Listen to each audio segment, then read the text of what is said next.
doing domestic business. By the way, if I had time, if we're getting the whole class, the first thing I would tell you is that there is no such thing as domestic business. That's gone the way of the dinosaur. You can't even get your hair cut without being involved in international business. Look at your t-shirt.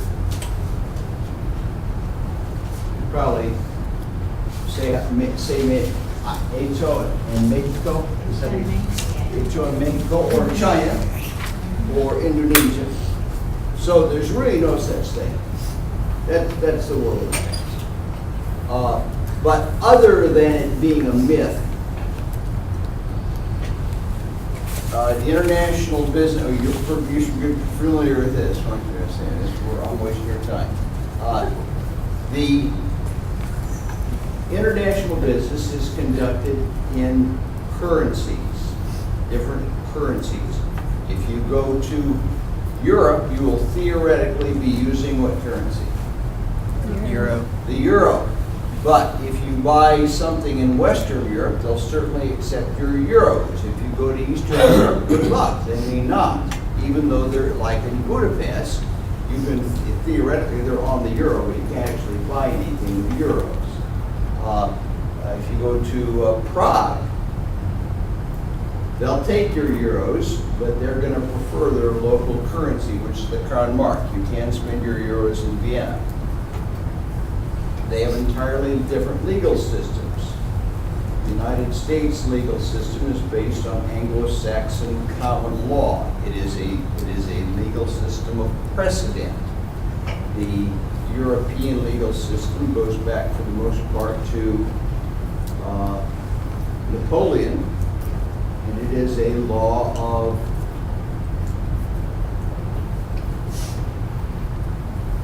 traceable ultimately to Roman law, but it's civil law.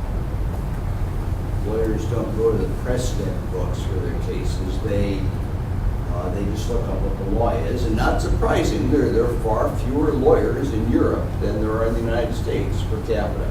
Different languages, I guess you know that without me telling you. But even within the different language groups, people speak different languages.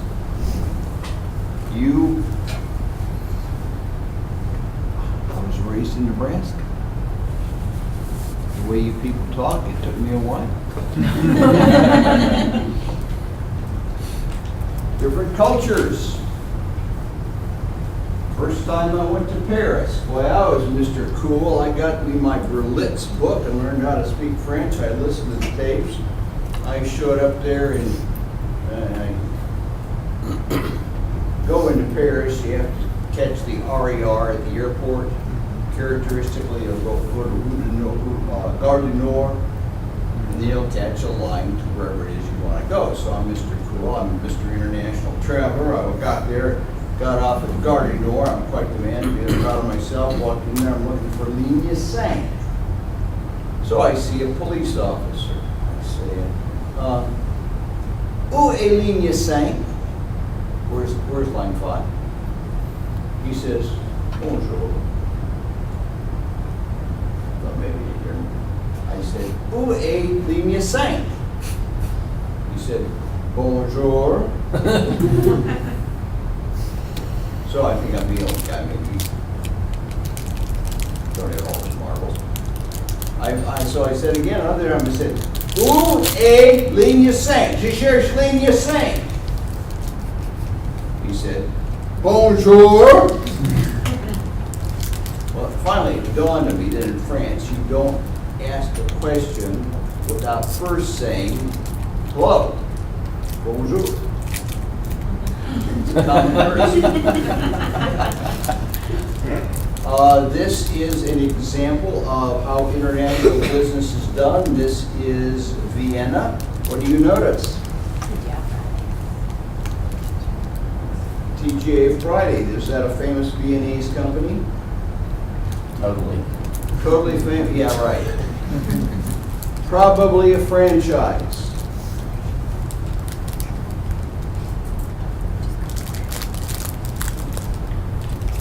Possibly a TGA Friday corporate store, but very unlikely in Europe. It's most likely a franchise. The types of international businesses.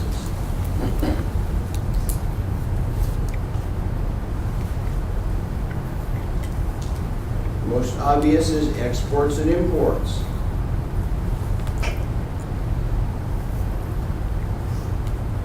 We make stuff in this country and we sell it in Europe. We make Volkswagens. Oh, wait a minute, that's not un-American branded. We make Volkswagens in this country, probably sell them in America. That's avoiding something we'll talk about in a minute. Within the categories of imports and exports, there are tangible products like Volkswagens or Fords or computers. The British call these tangible products visible trade for the obvious reason.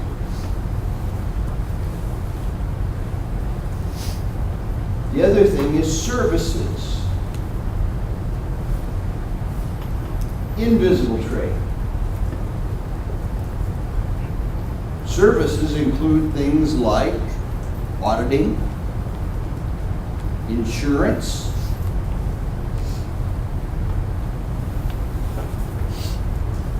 banking,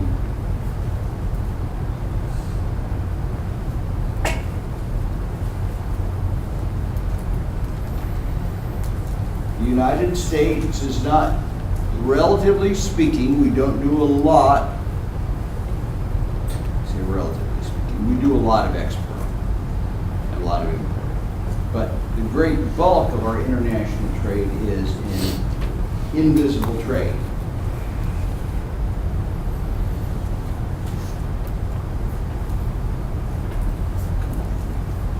And here's an example. I managed to get myself lost in Prague. Fairly hard to do. Prague's not that big a town. You got to be pretty smart to get lost in Prague. And I have to catch this photograph. University of New York, Prague. The United States does a lot of international business in higher education. International investment. This is closely related to what we'll say a little bit about the balance of trade.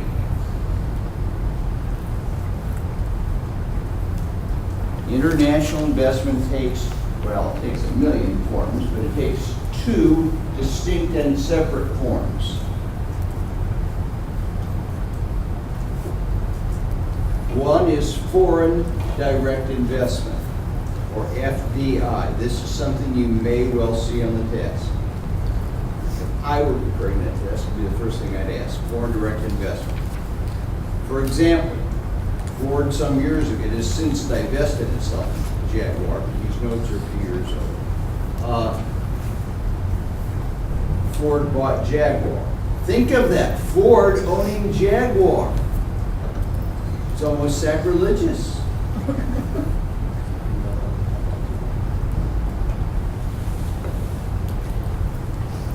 The other kind is portfolio investment.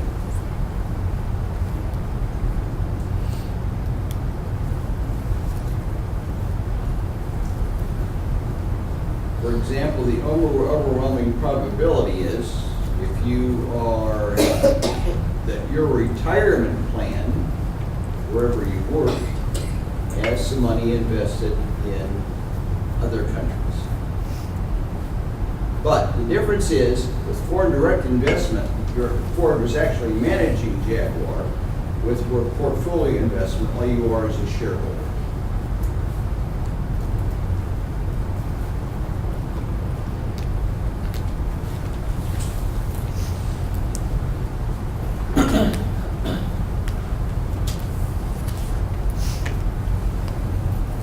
I've already talked about franchising.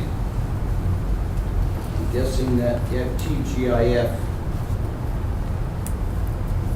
what I showed you is a franchise. It might also be license. That is, say they obtained the right to use the name with the license. The difference is a franchise.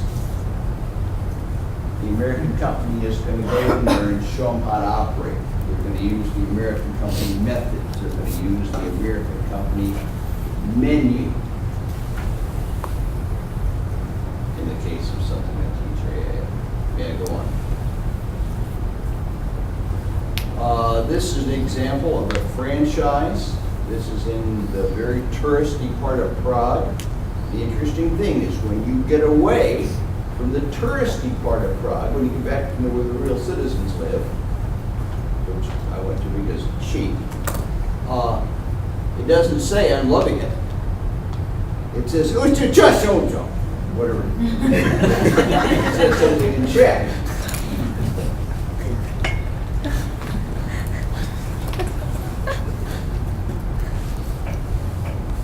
Management contracts. Now these occur in different forms. The most familiar is managing a hotel. If you go to Beijing, you may stay in the Crown Plaza there.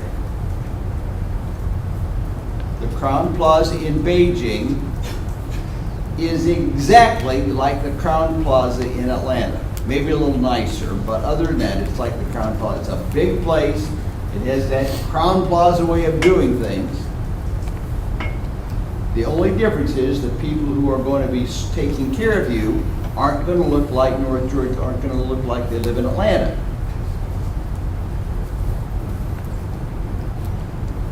So what Crown Plaza has done, Crown Plaza hasn't invested a nickel in Beijing. But some set of Beijing investors hired Crown Plaza to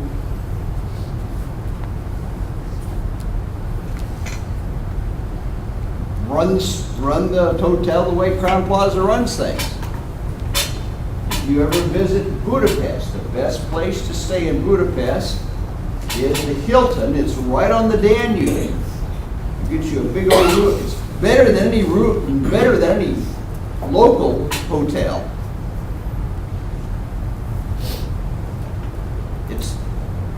Which are uptown. It's right on the Danube. You can see the river for miles. Well, it's not Hilton, not really owned by Hilton. It's local investors that hired Hilton to manage the place for them. And generally speaking, that if you stay in a name you recognize, you're going to be spending more money. And you're also going to be in one of the very nice parts of town.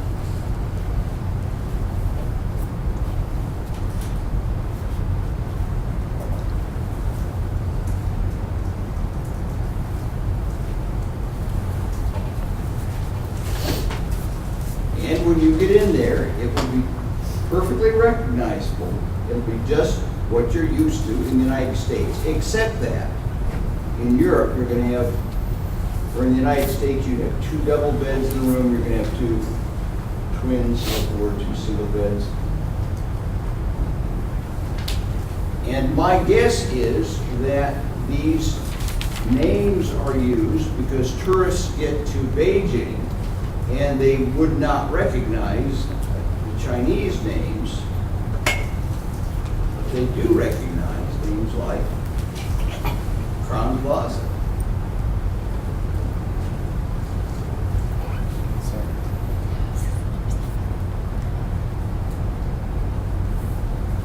What? Go ahead. Uncertainty.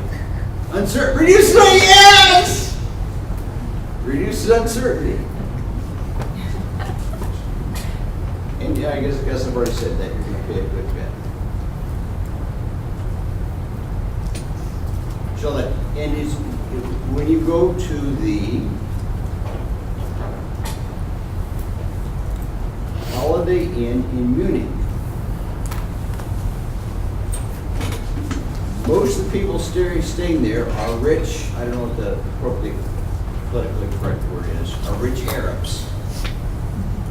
And they have come to Munich for healthcare that their own country doesn't provide. This is, any guesses, other people like glasses? First of all, what brand is this? Say it again? Yeah, keep going. What's the core?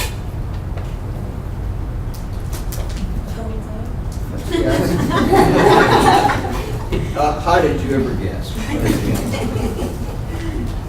It's a hotel. What brand is it in the United States?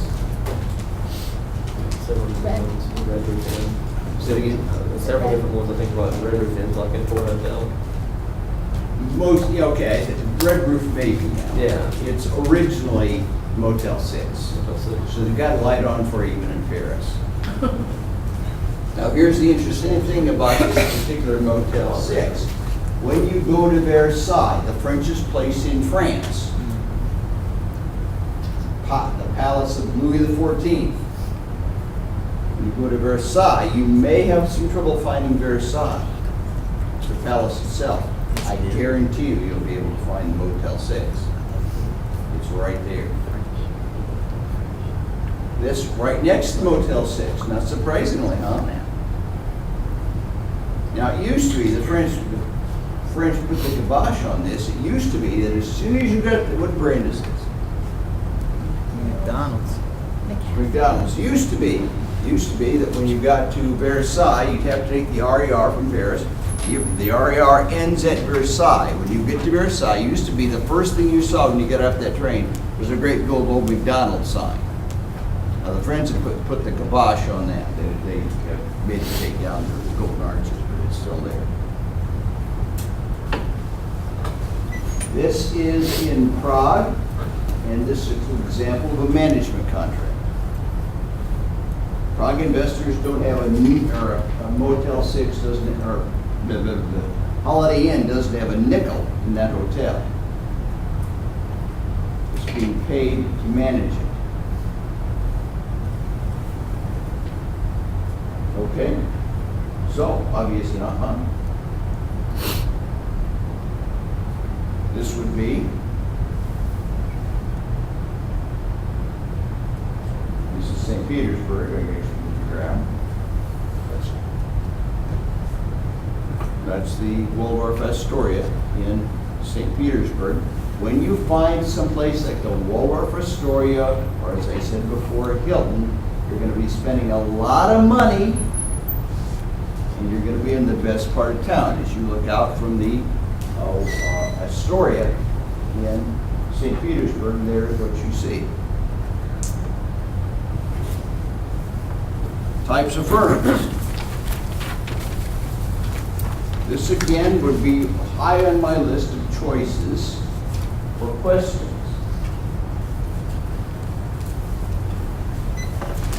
An international business is any commercial enterprise that's involved in cross-border transactions. Any firm that engages in cross-border commercial transactions is an international business by definition.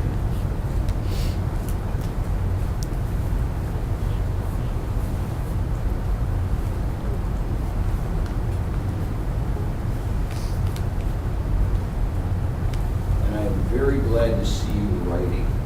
So, one of the best ways of getting it to your brain is to write it down.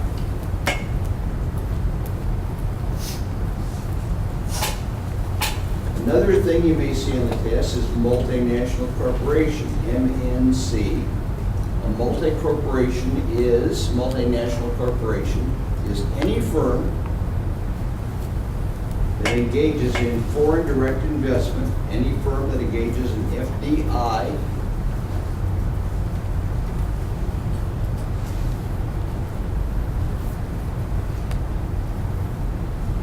and owns value-adding activities in more than one country.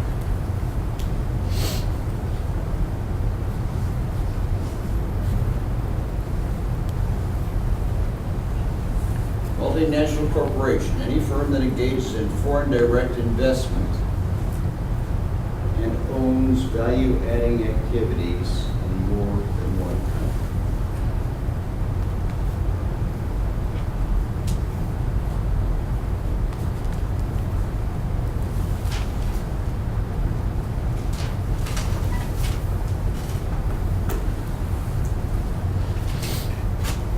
May I go on?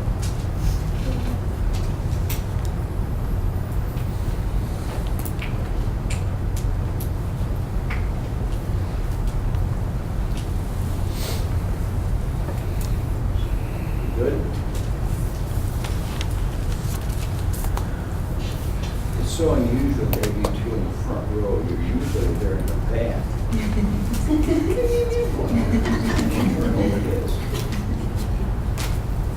Mailboxes, etc. In this country, it is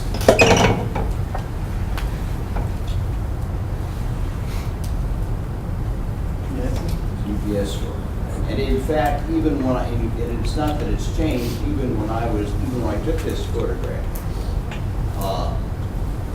it was the UPS store in the United States. It was the UPS store in Stamford, but this was at one time what they call it. They think of it as much.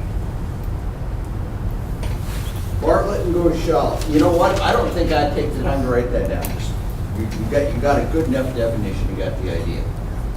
Multinational corporations account for more than 40% of the world's output.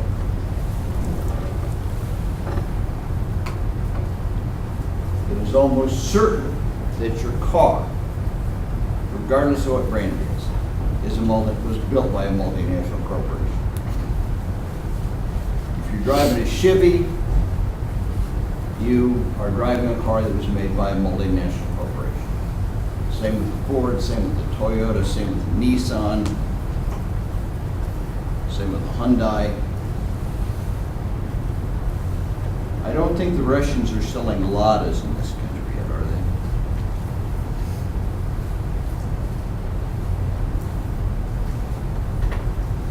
But even the Lada, which was at one time a very totally useless car, even that's the really nice car.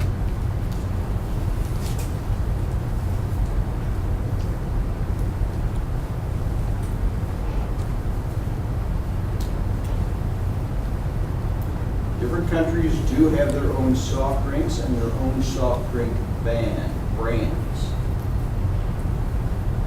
In France, you can buy a soda called Orangina, very popular. I don't think I've ever seen it in this country. May go on. For example, a multinational corporation. Interesting also, because if you just go down the street here and take a left, the Vietnamese have a statue of the man who invented, according to them, who invented the internal combustion engine. Okay, we're going to shift gears just a little bit now. We're going to talk about another concept you're probably going to see on a desk. Your guess about where this was? Where I took this?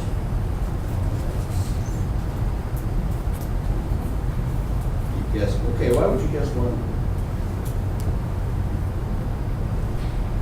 That would be a good guess. It's wrong. It's a good guess. Okay, how about this? Where was that thing?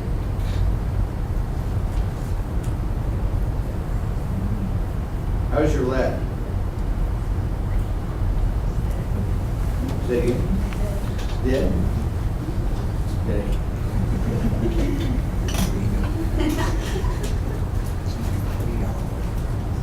Come on.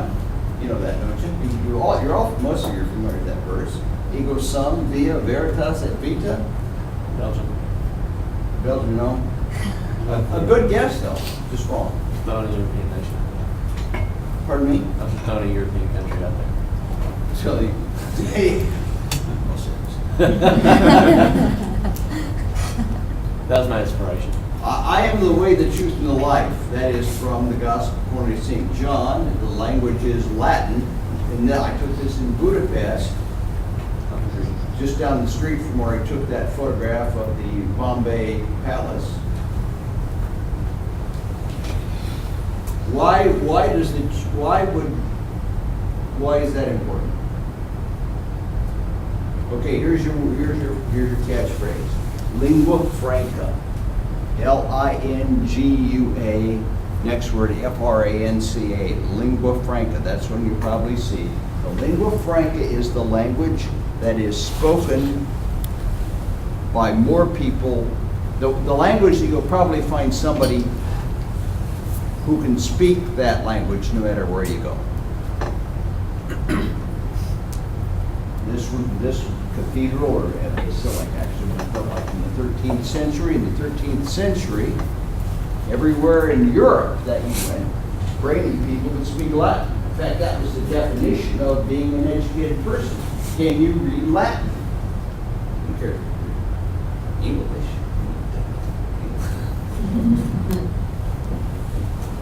Can you read Latin? In the 13th century, for many centuries, Latin was the most common language. Here are some other examples. This was in Budapest. I can't say all those words. I know that breakfast is breakfast. Frushka is breakfast. Petit déjeuner is breakfast, so I assume all those words mean breakfast for the different kinds of people that would come to eat in Prague. When you watch television in Prague, the subs are in German sometimes. This is also taken in Prague. Maison fondée en 1307. In the 14th century, the lingua franca was French. That's pretty much true from the 14th to the 19th century. Anywhere you went in the world, people could speak French. This was taken in, your guesses, St. Petersburg. And yet you go to St. Petersburg, and how do we announce it's a Chinese restaurant?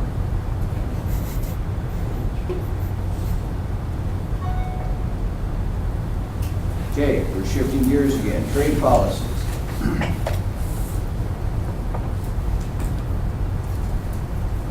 Free trade. This is the one Dr. Culp hopefully is. How many of you taken Dr. Culp's economics class? Took your economics, Dr. Culp. Got your economics from Dr. Culp. You're part of the intellectual elite. You're one of the people in this country that understands economics. There aren't many, including your television broadcaster doesn't understand. Free trade. We say that in the absence of political intervention, each nation specializes in what it does best.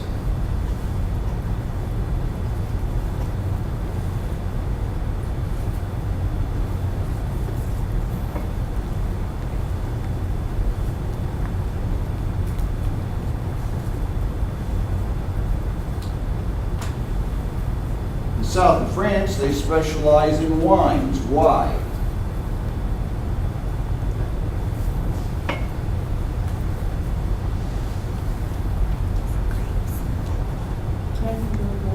They can grow grapes.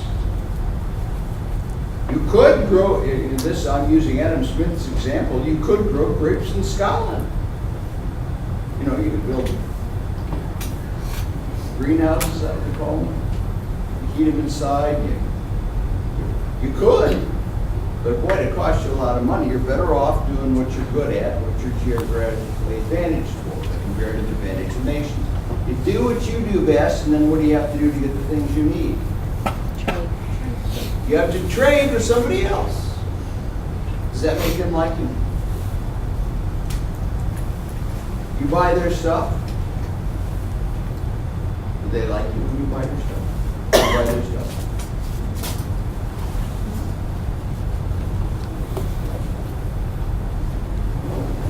Sure. They like it. You make money, man. Money's, making money is way ahead of making war. Some people think it's ahead of making love.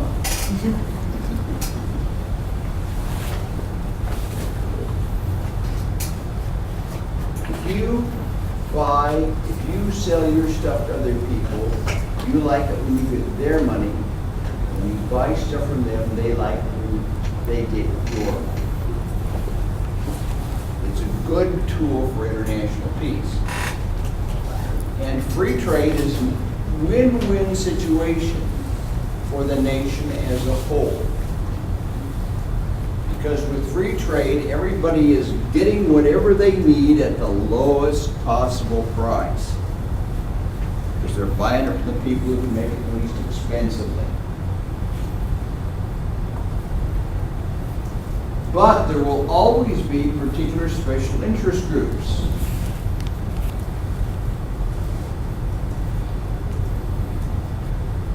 Who are harmed by free trade.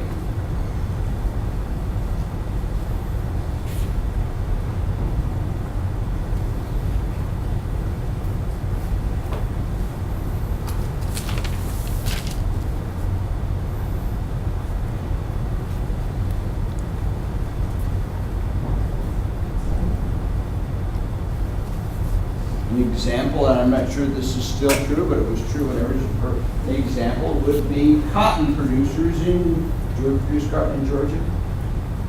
We do, don't we? Not around here, but you guys. Okay, there's somebody in the world that cotton producers in Georgia don't like because they make cotton cheaper than we do.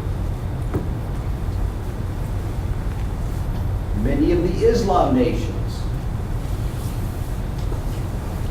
produce cotton cheaper than we do. So what do? We create trade barriers to prevent competition. One example would be Mali. I remember the first time they were used the example of Mali, M-A-L-I, Mali. I had a girl named Mali, so she ends.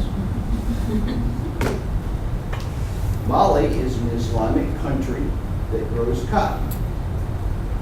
It can't sell its cotton to us because of our trade barriers, at least we put it at that time. Do they like us? No, they don't. And I'm not saying that that's the only reason for problems, but it's one of the reasons. This has nothing to do with what I just said. This is an example of the homeless. This is Paris. S'il vous plaît. Aidez-moi pour manger, kind of even rhymes. If it pleases you, help me to eat. Now, this guy probably makes $75,000 a year begging for food. I mean, he's there every day. That's his job location. And you see a lot of that in Europe. So, but we're back to the continuity. There will always be a special interest group that is harmed by free trade. Just like cotton growers in Georgia don't like free trade because people can be bought cheaper overseas. So they don't want free trade, they want fair trade.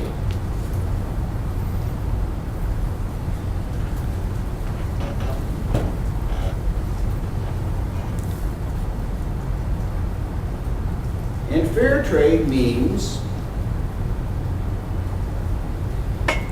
intervening politically to favor particular interest groups.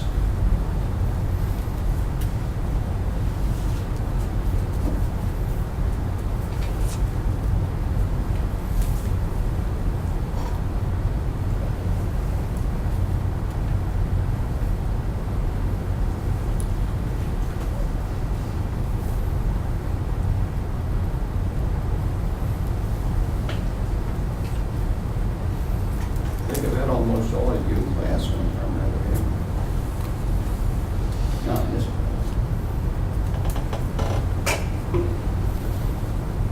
Hey, who decides what's fair? In your opinion? Who decides what's fair? Say again. The person on the unfair end of it. You have sisters or brothers. What's the most common word in relation to like sisters and brothers are treated? That's not fair. That's not fair! Well, it's just like that in the world. You know, if a work starts our disadvantage, it isn't fair. If it helps us, it's fair. Now, if the particular interest group can get what it wants, that make it the people in the interest group are better off.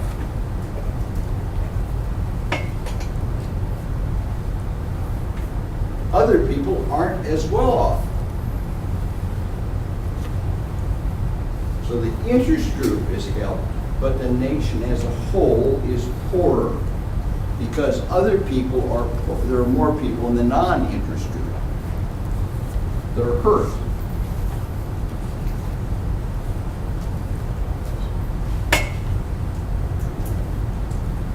We use an example in international business this term of paper producers.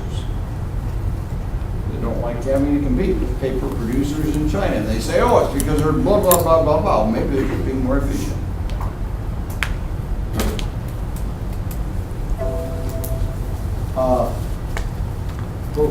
Prohibitions on imports always help domestic producers. And they always hurt domestic consumers.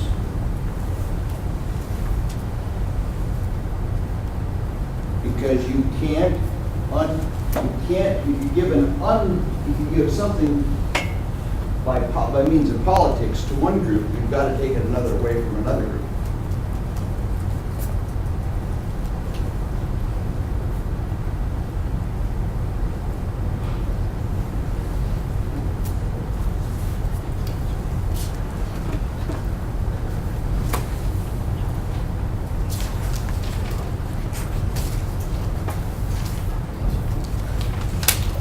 So countries typically have what they call fair trade policies, and there are various ways of excusing this.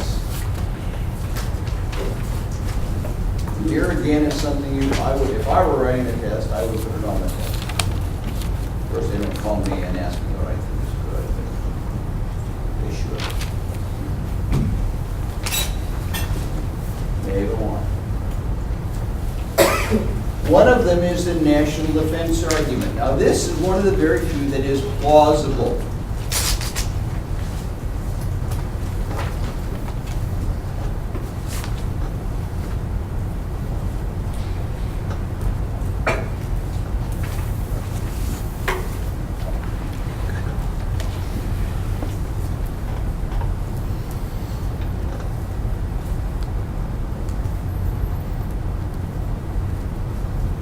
National defense argument says that self-sufficiency in critical materials, technologies, and production capacities is necessary for national defense.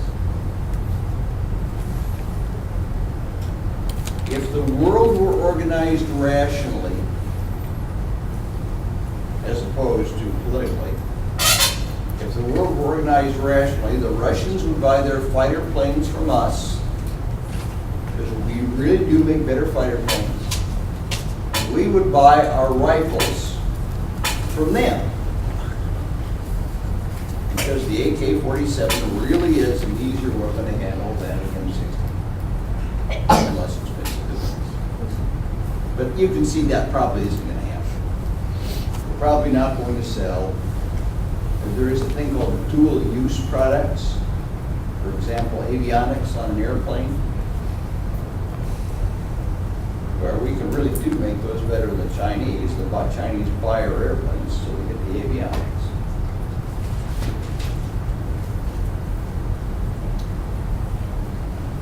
So, Amy and I are in St. Petersburg, and she's taking some classes at the Dershowitz Institute. And we asked the guy, we heard there's a really good Mexican restaurant here in St. Petersburg. And he didn't know what we're talking about. She said, Mexican restaurant. Mexican restaurant. Finally, we're walking out. It dawned on her. Mexikanski! And he showed us this place, the Mexican restaurant in St. Petersburg. When you order beans, like I guess black beans or, I think they're Mexican, right? So what you get is Campbell's pork and beans.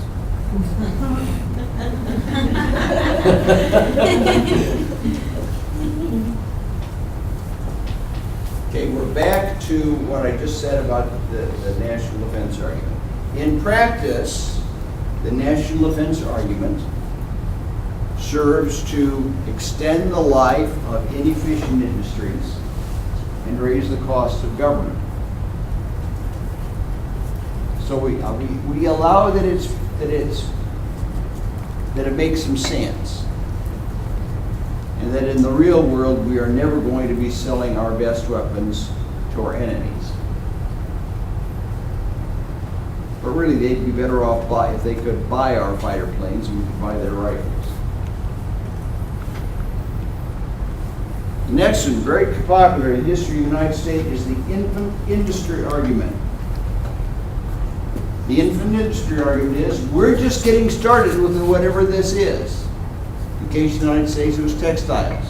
We're just getting started with the production of textiles. We don't really know how to do it very well, so we need tariff protection against the British.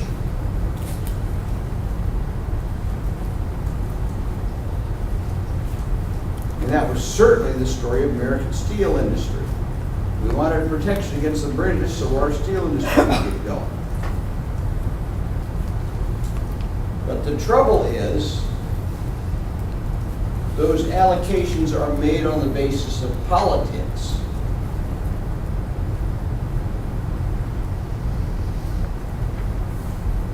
Rather than economics. And the infant industry never grows up. That would be the story of the Lada car in Russia. The Russians are smart, they would have been buying Fords and Chevys all these years. They want to protect the Lada, so it always remained a really crummy car until it had to compete with cars from overseas. Have you seen Moscow on the Hudson? Anybody? Okay, in Moscow on the Hudson, that car they're buying gas for, pretty good. There's a lot, that's a lot. Another is the protection of existing jobs.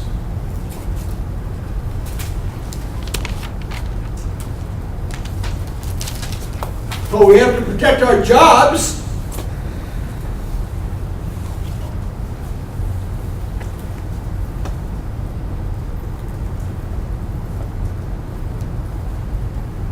We have to protect our workers.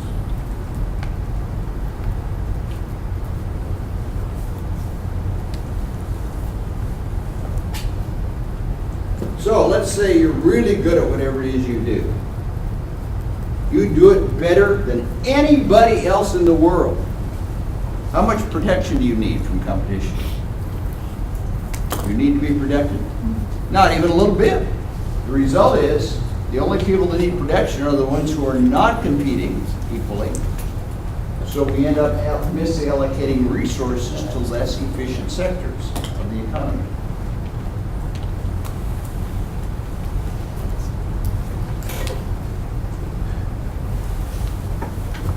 This is Wheat Rue Charlot in Paris. I'm not sure why I took that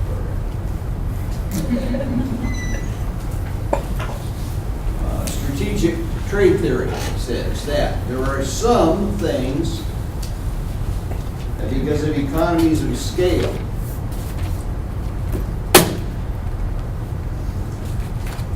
just not many countries in the world are going to be made.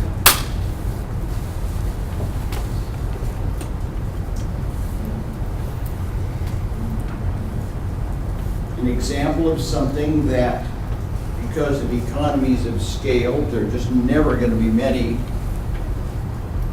There just aren't enough made every year for everybody to be building. It would be large jet airliners. There are in practice only two world producers of large jet airliners. Those would be, or I'll speak at once. Boeing. Boeing, and, we're on the right track, Airbus.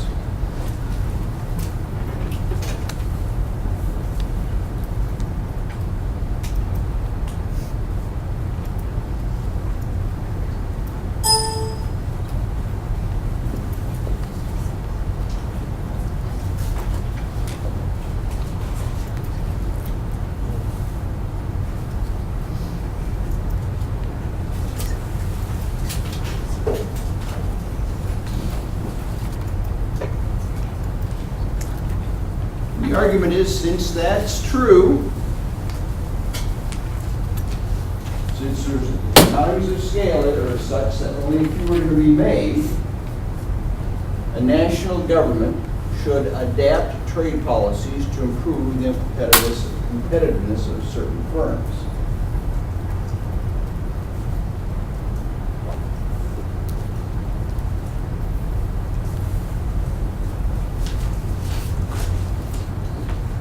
And the European Union has taken this argument seriously. And they do subsidize the production of the Airbus.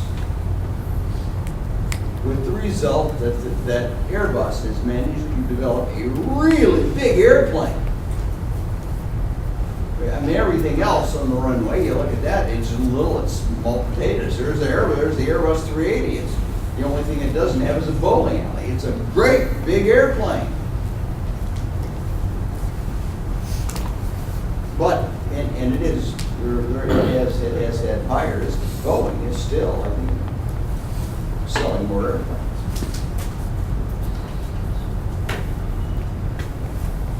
The downside is that if you favor one industry, you're favoring the airline industry, well, you're maybe helping all your airline producers, but you're hurting other industries by taking money away from them.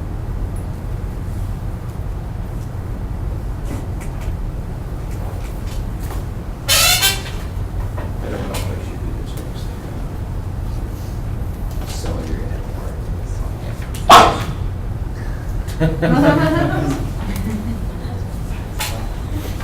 have I got 3 more minutes, is that right, Ben? No, you're 10 over right now, but that's okay. I thought I had till 15. My bad. No, it's all right. I'd love to hear you should have said something. I thought I had. No, that's, no, please continue. I can hold them forever because I'm the last one. People, my apologies. I thought I had until, yeah, you're right now. My apologies. Well, I want to see the last.